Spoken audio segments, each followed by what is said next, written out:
Chegamos no último vídeo sobre 2 Samuel. Poxa, capítulo 24, a segunda lição desse capítulo, e a gente encerra esse livro. Mas nós não vamos encerrar o devocional, afinal de contas, eu vou continuar lendo, né? Então, na verdade, com essas lições, eu acabei atrasando um pouco e eu estou na leitura adiantada na Bíblia. Eu já estou lendo Reis. Hoje, por exemplo, eu já li Reis. Então, eu só vou compartilhar depois. Então, não para. Amanhã já vai ter aqui lições sobre o primeiro livro de Reis. E também a gente tem algumas lições retardatárias aí que eu não compartilhei, né? Que eu comecei a compartilhar atrasado, então pode ficar tranquilo. Se você está vendo mais tarde, você já vai ver a playlist completinha, tá aqui embaixo.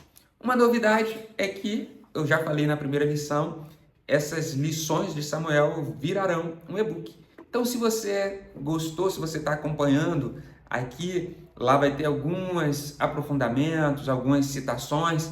Coloca aqui embaixo, epa, eu quero esse e-book aí. Então, talvez num momento de teste, ele seja no formato de e-book, simplesmente disponibilizado. Quem sabe depois ele não possa ser editado, né? Se ficar bacana e se alguém aceitar promover esse humilde servo, né? Enfim, então é isso. A segunda lição, eu já falei no outro vídeo, quando não comecei com essa intenção, simplesmente é o meu devocional diário, mas depois eu fui percebendo como que as lições que foram emergindo do texto, elas se amarravam em torno desse último capítulo, do primeiro e do último. A lição do primeiro também vai estar muito legal, muito boa. Acompanhe, se você já está vendo a posteriori, procura aqui o capítulo 1, é muito legal e ficou muito interessante, por isso que eu fui fazer o e-book, porque fecha o primeiro com o último e dando essa ideia de em busca da adoração perfeita. Então essa é a última lição. Agora Davi, depois que ele cometeu o pecado ali de contar, não necessariamente o pecado de contar, mas o fato de contar gerou nele algum pecado, despertou algum sentimento, mostrou alguma falta de confiança, de desobediência a Deus.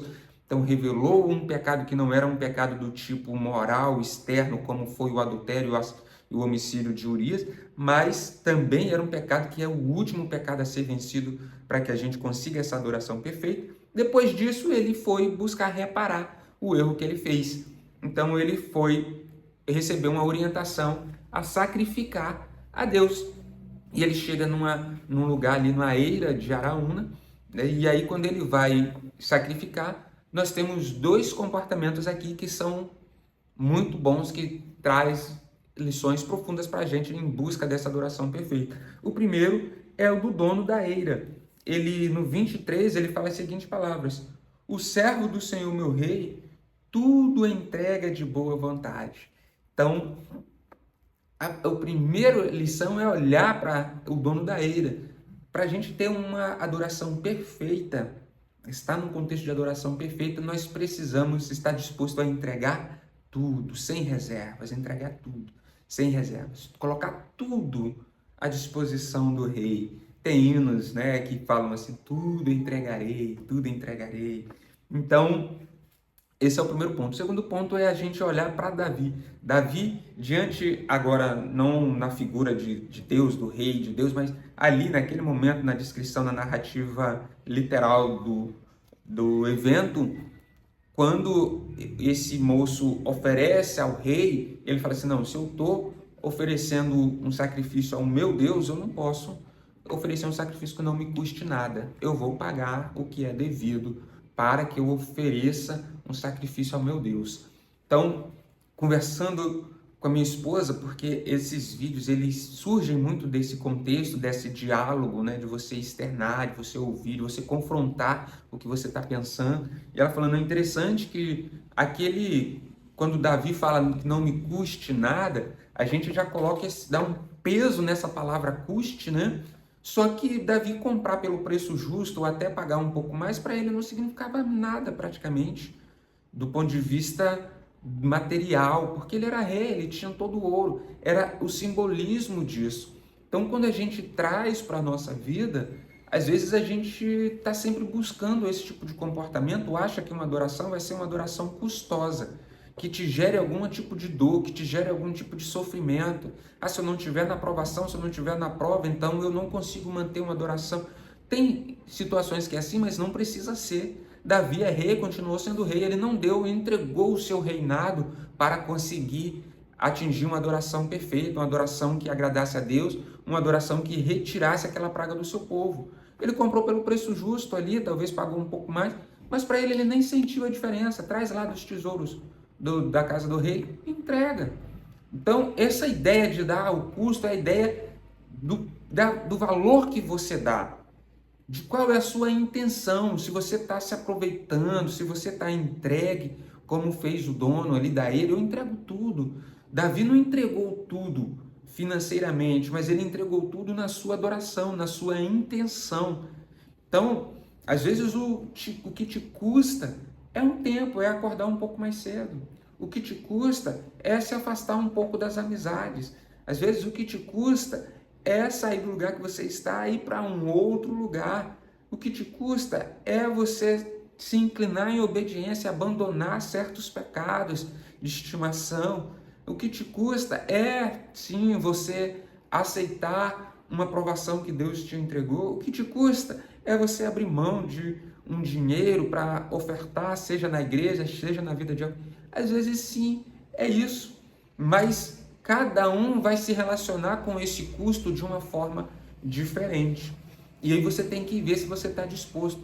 Jesus fala em em Lucas 14, fala, olha, se você for aceitar a causa do evangelho, primeiro faz as contas para ver se você está disposto a pagar. Ele faz uma analogia entre os reis que vão para a guerra e vê se vai ter conta de lutar, e quem está construindo um prédio faz a conta antes para ver se vai ter condições de terminar. Então ele já faz isso, olha, faz esse custo, vê se se vale a pena para você, sempre vai valer a pena, não é sobre valer a pena não, é sobre você, é sobre a sua perspectiva, o quão você está entregue a isso. Por quê? Porque tem um custo a ser pago, mas o próprio Cristo fala que o fardo dele é leve. Então, o jugo dele é leve, então o jugo é suave, o fardo é leve. Então, assim, você vai ter aflição, mas pode ter bom ânimo, porque Deus venceu. Então, todo esse aparato de aflição que gera em torno desse custo, que tem que me custar algo, que tem que me gerar dor, tudo isso que é colocado vem também sobreposto de um contexto, de uma proposta, de uma promessa de paz, de cuidado da parte de Deus. Então, se a gente está entregando a nossa adoração de uma forma que não está sendo prazerosa, está sendo custosa, um custo que a gente não está dando conta de pagar, a gente tem que revisitar isso aí. Talvez a gente está tentando reter algo, por isso que está soando tão custoso. Talvez se a gente entregar tudo, abrir mão, falar assim, não é meu, não é nada meu, então o custo vai diminuir. Lembra de Abraão? Abraão entregou seu filho. Quando ele entregou seu filho porque acreditou que Deus era poderoso para ressuscitar, quem sabe depois daquilo nada mais teve peso no coração de Abraão. A sua terra, minha terra não, terra do Senhor. É que ele prometeu para você, prometeu, mas é dele. A sua esposa, minha esposa não. É minha esposa, claro, mas quem me deu foi o Senhor. Ele desapega, tem essa capacidade de desapegar. Davi tinha essa capacidade de desapegar. O censo, contar, olhar ali para quantos tinha, foi um lapso. Não concorda com todos os salmos que ele apresenta e que a gente já fez aqui também, dele dando todo louvor a Deus, confiando a Deus. Uns confiam em carros, outros em cavalo, mas nós confiamos no Senhor. O Senhor é meu refúgio, é minha fortaleza. Enfim, nele eu confiarei. Não combina essa atitude, foi um fato isolado, mas que rapidamente ele recobrou a consciência, entregou uma adoração perfeita a Deus e Deus aceitou. Então removeu aquela praga. Então que a gente possa buscar, seguir, perseguir, ir em busca da adoração perfeita. E isso requer que nós entreguemos tudo a Ele e que nós possamos dar algo que custe, que nós possamos nos envolver com algo que tem algum valor, entregar a Ele, entregar a nossa obediência, a nossa gratidão, a nossa devoção e um monte de coisa mais, mas que nós venhamos ter a tranquilidade que Ele vai remover todas as pragas que estão sobre nós, vai nos guardar, nos proteger e nos dar paz. Seja cheio do Espírito Santo, tenha um dia abençoado. Agora é só praticar.